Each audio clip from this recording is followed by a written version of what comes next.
Oh, shoot, I blew it already. Hey, this is Stephen Platinum, your friend in Wrestling with Platinum, against AEW Dark Elevation. This is from August 9th, 2021. I tend to like Elevation a lot, but I gotta say, when they keep it to this length and every match feels like it's important and hitting hard, I love it even more. 7 matches, all solidly done. Commentary team of Tony Schiavone and Eddie Kingston to start. It's nice. We got Red Velvet against Renee Michelle. This is most assuredly a squash match or an enhancement match, or as I like to call it, a foregone conclusion match. In that case, I judge them on a 3-check system, and here's how you get the 3 checks. Did Red Velvet win in definitive fashion? Yes, that new Final Slice finisher. Did she look good in the process? I would say yes. And did Renee Michelle do her job very well, or get a disproportionately large amount of offense? She did not get a disproportionately large amount of offense, but she did her job, which was to make Red Velvet look great, so Red Velvet could challenge Britt Baker. So 3 check marks, moving on. Second match, Peter Avalon with the Wingmen against Sean Dean. I'm going to call this a competitive match. Now, in competitive matches, the standard is different. They get a check mark if both sides look good, which they most certainly did. It wasn't the longest match, but it was a very competitive one. A second check mark if someone is put over in definitive fashion, and Sean Dean wins!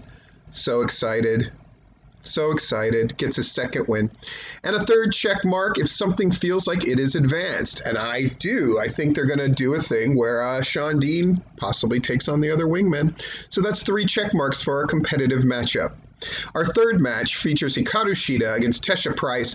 Definitely a foregone conclusion. Tesha Price has never won. Tesha Price kind of goes over the top with her gimmick, and this time is no exception. But this is about Shida looking great, and they've done a great job of making sure Hikaru Shida looks incredibly dominant while keeping her out of the title picture, which I think is a smart move. Falcon Arrow to pick up the win. Nicely done. 3 check marks here. Sorry about that. We get Brian Cage against Rickey Shane Page, and I'm so glad to see Rickey Shane Page for the second time, I believe. I think the world of this guy. I've seen him many times in deathmatch types of shows, but he proves up to the task once again and might be our performer of the week in enhancement talent. Really makes Brian Cage look good, makes that F5 look awesome, and the fact that he's a little bigger than most of the enhancement guys they have really gave a nice contrasting look to Brian Cage, and Brian Cage looked tougher for beating him. 3 check marks, nicely done. Jade Cargill wrestling against Amber Nova. Battle of the incredibly in-shape ladies. This was just a wipeout. It was 3 moves and a win for Jade Cargill. Amber Nova doing the job here, making sure Jade Cargill looks dominant.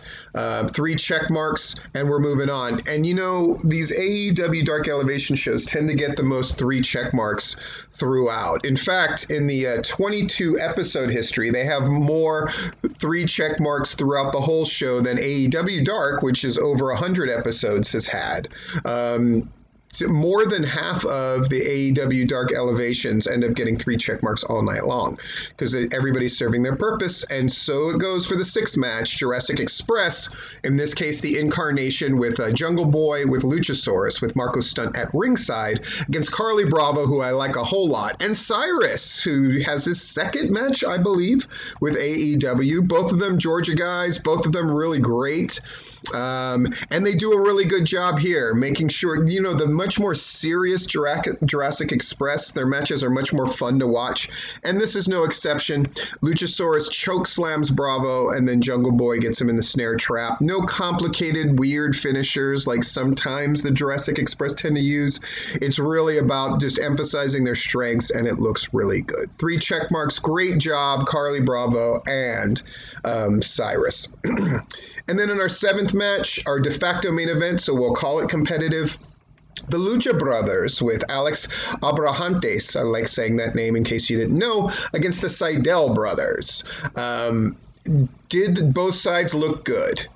Most definitely. The Seidel brothers actually look like they came in with a battle plan, which is nice. Instead of just being bases for the Lucha Brothers, they had their own way they were trying to go about it, working on the leg and hamstring of Pentagon. I thought was kind of a nice story.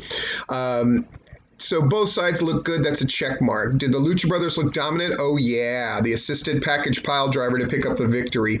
And then was something advanced? Yes. There's this idea that both of these teams are in squabbles with the Hardy family office, which the commentators got to mention quite a bit. And I think it's one of those where obviously the Lucha Brothers were going to win, but I think the Seidels did themselves a lot of favors and showed how valuable they are in AEW.